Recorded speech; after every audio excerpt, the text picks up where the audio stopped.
আসসালামু আলাইকুম আপুরা ভাইয়ারা, আপনারা সবাই কেমন আছেন? আশা করি আল্লাহর রহমতে আপনারা সবাই ভালো আছেন। আজকে আমি ইংরেজি এ লেটারের ইউনিক একটা নকশি পিঠা বানিয়ে দেখাবো। প্রথমে আমি খেজুর কাটার সাহায্যে নকশি পিঠাটা এঁকে নিচ্ছি। আপনারা দেখেন আমি কিভাবে নকশাটা করছি। আপনারাও যদি চেষ্টা করেন পারবেন।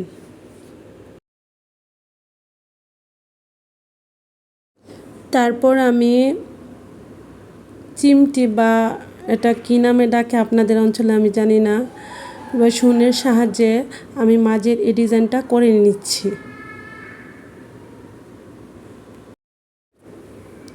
তারপরে এই পাতার ডিজাইনগুলো খেজুর কাটা দিয়ে এপাশ ওপাশ করলে এই ডিজাইনগুলো খুব সহজেই সুন্দরভাবে হয়ে যায়। আপনারা ট্রাই করবেন, বাসাতে বেশি বেশি ট্রাই করবেন, তাহলে পারবেন।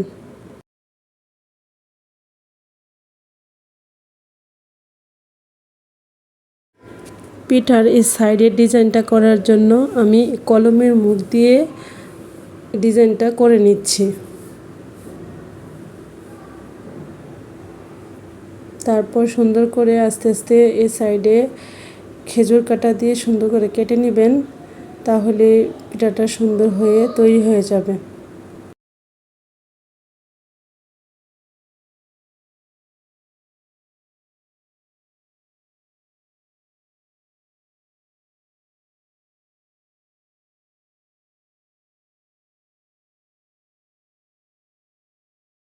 মাঝে এই গোল ডিজাইনটা করার জন্য আমি একটা ছোট সাইজের কলমের মুখ নিয়েছি। দেখুন কত সুন্দর করে এই ভিতরের ডিজাইনগুলো হয়ে যাচ্ছে এই কলমের মুখ দিয়ে। যদি আমার এই ভিডিওটা আপনাদের ভালো লাগে অবশ্যই লাইক কমেন্ট করবেন, আপুকে জানাবেন।